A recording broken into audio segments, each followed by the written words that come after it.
Hello दोस्तों, आपका फिर से स्वागत है आपके अपने YouTube channel Shipra GK and geography में। मेरा नाम है शिप्रा सिंह। मैंने आपको कल की क्लास में ये बताया था कि ज्योग्राफी पढ़ने के लिए हमें मैप किस तरह से पढ़ना चाहिए। मतलब कल की मेरी पहली क्लास इंट्रोडक्शन क्लास थी और मैंने आपको ज्योग्राफी पढ़ने का तरीका भी बताया था। तो इसी प्रोसेस में मैंने आपको ज्योग्राफी में मैप कैसे पढ़ी जाए, मैप से ज्योग्राफी कैसे पढ़ी जाए, ये भी बताया था। तो मैं आपको बता दूं, जो ज्योग्राफी पढ़ने के लिए जो मैपिंग होती है और जो मैपिंग होती है उसके स्टडी को हम कहते हैं कार्टोग्राफी, और उसके स्टडी को करने वाले को कहते हैं कार्टोग्राफर। दोस्तों, मैं आपको बता दूं, मैपिंग का की आवश्यकता जो हमारे जीवन में आज बहुत ज़्यादा है। जो आप देखते हैं, जो हम गूगल मैपिंग इस्तेमाल करते हैं, जो ग्लोबल पोजिशनिंग सिस्टम पे काम करता है, तो वो भी एक प्रकार का मैप होता है जो आपको सही रास्ते या सही जगह के बारे में जानकारी देता है और आप बहुत आराम से पहुंच जाते हैं, जो कि हमारे सैटेलाइट सिस्टम पर काम करता है। और दूसरी चीज़ मैं आपको ये बता दूं कि अगर आप मैप से नहीं पढ़ेंगे ज्योग्राफी, आप ऐसे ही रट के चलेंगे, तो ये बस उतनी ही आएगी कि आपका पढ़ा और निकला और किसी तरह से पास हुए और चले। और ज्योग्राफी एक बहुत ही वास्ट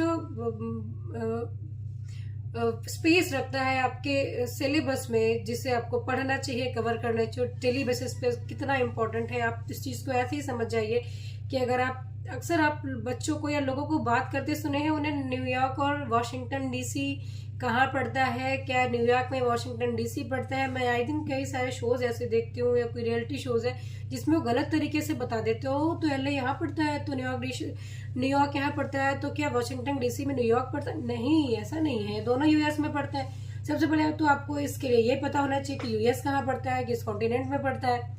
तो आपको पहले मैपिंग इतनी जरूरी है जाननी कि आप एक कॉमन चीज, जो एक कॉमन सेंस वाली बातें हैं, वो भी मैपिंग से जुड़ी हुई हैं। तो दोस्तों प्लीज, अगर आपको पढ़ना है मेरे स्टूडेंट्स, तो प्लीज आप मैपिंग के साथ पढ़िए, एटलस के साथ पढ़िए। और मैंने आपको कल भी बताया था कि आप एक बड़ा सा मैप लेके अपने रूम में लगाएं और उसी से पढ़ें। आप डेली बेसिस पे देखते रहें कौन सी चीज कहाँ पड़ती है, तो पढ़ना आपके लिए बहुत आसान हो जाएगा। तो चलिए हम आज के टॉपिक पे बात करना स्टार्ट करते हैं। तो सबसे पहले हम एक जानेंगे कि भूगोल क्या है। भूगोल मतलब क्या है, ज्योग्राफी क्या है। तो जो हमारी पृथ्वी है, अक्सर सुनने में आया होगा कि गोल है।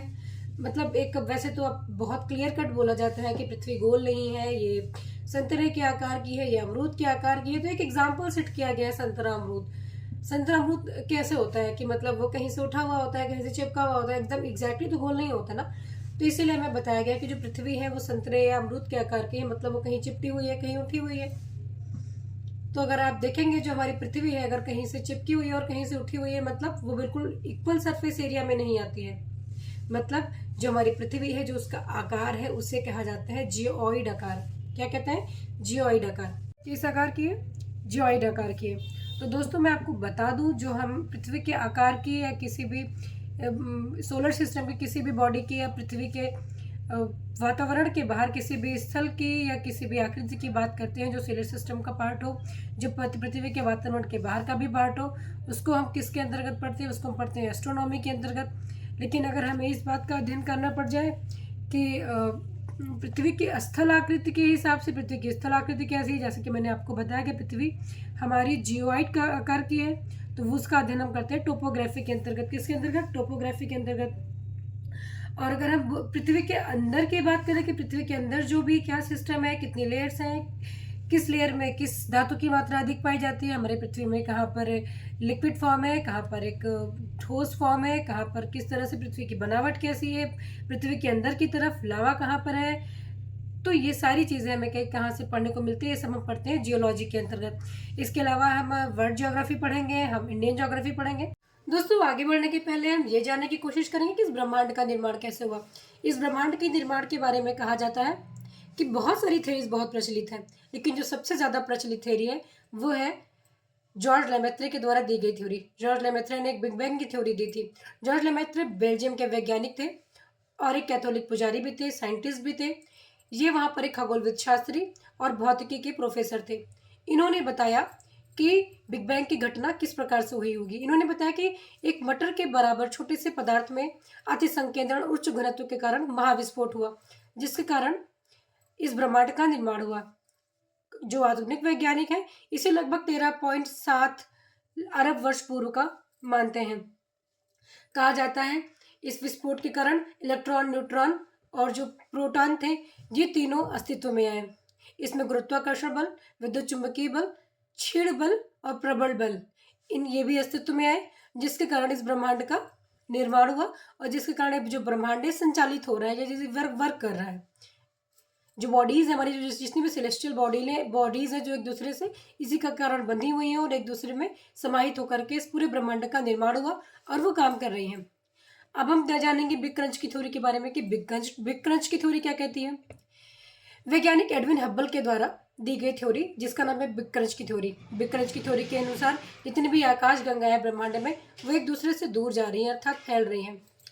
इनके फैलने के कारण डार्क मैटर का प्रभाव पड़ता है या बढ़ता है। डार्क मैटर के प्रभाव के बढ़ने के कारण धीरे धीरे करके ये सारी की सारी आकाश गंगाएं केंद्र की ओर आएंगी और उस डार्क मैटर में समाहित हो जाएंगी। एक बार फिर से महाविस्फोट होगा, एक बार फिर से घटना, जो हमने अभी ऊपर आपको बताया बिग बैंग की थ्योरी या बिग बैंग की घटना फिर से रिपीट होगी और फिर से एक नया ब्रह्मांड का निर्माण होगा। इस तरह से हम बता सकते हैं कि हमारे ब्रह्मांड का निर्माण कैसे हुआ और हमारा जो ब्रह्मांड है, जैसा कि बताया जाता है कि हर चीज़ की डेप्रिशिएशन डेट होती है, अर्थात उसकी घटने की डेट होती है, खत्म होने की डेट होती है, वो कैसे खत्म होगी और दोबारा से फिर कैसे शुरू होगी। इन दो सिद्धांतों को अब तक सबसे मान्यता प्राप्त सिद्धांतों में जगह दी गई है। दोस्तों, अध्ययन की दृष्टि की सुगमता के आधार पर पृथ्वी पर कुछ काल्पनिक रेखाएं भी खींची गई हैं। इन काल्पनिक रेखाओं के आधार पर हम पृथ्वी पर होने वाली घटनाओं का या स्थानों का अध्ययन बहुत ही आसानी से कर पाते हैं। जैसे हम लॉन्गिट्यूड और लैटिट्यूड की बात कर रहे हैं। लॉन्गिट्यूड और लैटिट्यूड के आधार पर हम पृथ्वी पर स्थान, यहाँ के वातावरण के बारे में आराम से अध्ययन कर पाते हैं। दोस्तों, अब हम आपको लैटिट्यूड के बारे में सबसे पहले पढ़ाएंगे। अब हम बात करेंगे अक्षांश और देशांतर की। पृथ्वी की सतह पर निर्मित की जाने वाली वो काल्पनिक वृत्ताकार रेखाएं जो पृथ्वी के केंद्र से समान झुकाव वाले स्थानों को जोड़ती हैं एवं एक दूसरे के समानांतर रहती हैं, उन्हें हम कहते हैं अक्षांश रेखाएं। कुछ ऐसी, ये क्या है? ये है अक्षांश रेखाएं। मैं आपको एक एग्जांपल देती हूँ। यह है पृथ्वी का केंद्र, यहाँ से इसकी दूरी एकदम बराबर है, या इसकी दूरी सब एकदम बराबर है पृथ्वी के केंद्र से। एक जो भी वृत्ताकार काल्पनिक रेखा खींची गई है जो पृथ्वी के केंद्र से समान झुकाव वाले स्थानों को जोड़ती हैं। एक वृत्ताकार रेखा की बात की जा रही है, पर्टिकुलर पूरी एक पृथ्वी के केंद्र से समान दूरी पर है, पर्टिकुलर दूसरी पृथ्वी के केंद्र से समान दूरी पर है, पर्टिकुलर तीसरी। मतलब ऐसी वृत्ताकार काल्पनिक रेखा है जो पृथ्वी के केंद्र से समान झुकाव वाले स्थानों को जोड़ती हैं, एक दूसरे के समानांतर होती हैं, अक्षांश रेखाएं कहलाती हैं। अब मैं आपको बताऊंगी कि अक्षांशों की संख्या कितनी होती है या हम इसे जानते कैसे हैं। पृथ्वी पर कुल 189 अक्षांश रेखाएं या 189 अक्षांश रेखाएं हैं जो कि इस तरह से खींची हुई मानी गई हैं, लेकिन एक नॉर्थ पोल को भी और एक साउथ पोल को भी रेखाओं में जोड़ा जाता है या माना जाता है, इसलिए प्रति अक्षांशों की संख्या हो जाती है 181। ये है कैसे 179 ये रेखा है और प्लस में 2 पोल्स को जोड़ करके ये होती है 181 अक्षांश रेखाएं, जिसमें सिर्फ और सिर्फ 179 अक्षांश रेखाएं हैं।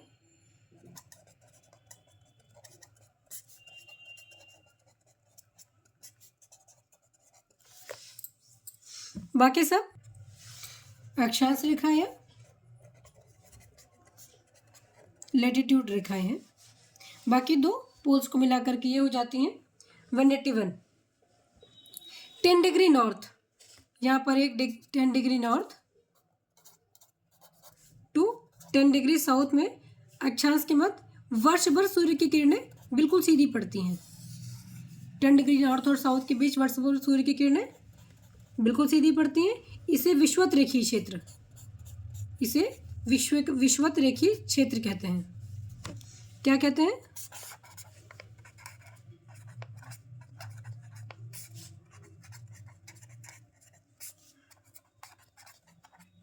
इसे विषुवत रेखीय क्षेत्र कहा जाता है। इसका एक बहुत ही इम्पोर्टेंट पार्ट ये है कि यहाँ पर प्रतिदिन दोपहर के बाद सायंकाल लगभग 4 बजे तक वर्षा होती है। प्रतिदिन दोपहर से लगभग सायंकाल 4 बजे तक वर्षा होती है और यहाँ पर पृथ्वी पर सबसे ज़्यादा जैव विविधता पाई जाती है।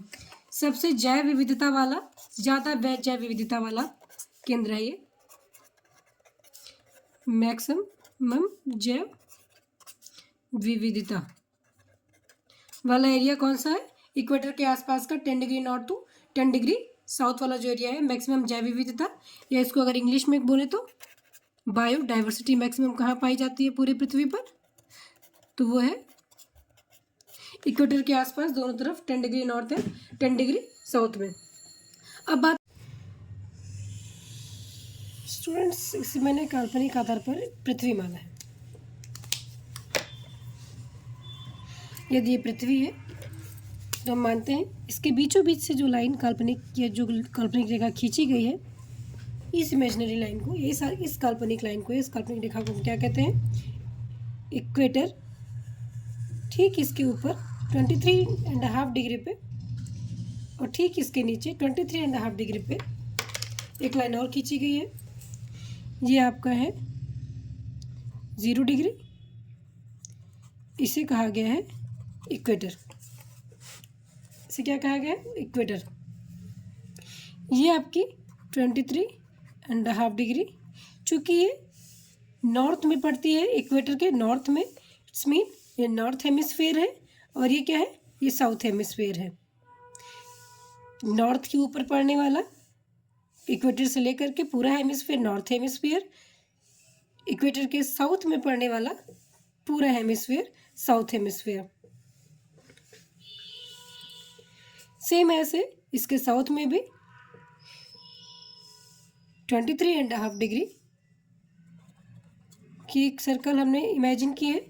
वैसे तो बहुत सारी लाइंस होती हैं, इसमें टोटल 181 लाइंस होती हैं पोल्स को मिला करके, पर अध्ययन की दृष्टि से जो सबसे ज़्यादा मायने रखने वाली कुछ लाइनें हैं या कुछ इमेजिन लाइनें हैं जो हम हमेशा पढ़ाया जाता है हमारी क्लास में, जो इम्पोर्टेंट है, हम फिलहाल उसकी ही बात करेंगे।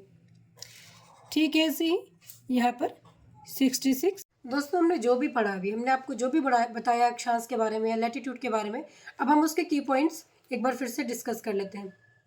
हमने आपको एक काल्पनिक गोलाकार वृत्ताकार एक मैप बनाकर या एक गोला बना के, मैंने उसमें कुछ काल्पनिक वृत्ताकार रेखाओं को बना के आपको समझाने की कोशिश की कि लैटिट्यूड क्या होते हैं। तो इसमें जो की पॉइंट्स है मैं आपको वो समझाने की कोशिश करूँगी, या फिर से हम रिवाइज करेंगे, ऐसा बोल सकते हैं। इसके 0 डिग्री बिल्कुल मध्य से जाने वाली जो रेखा होती है उसे हम इक्वेटर कहते हैं।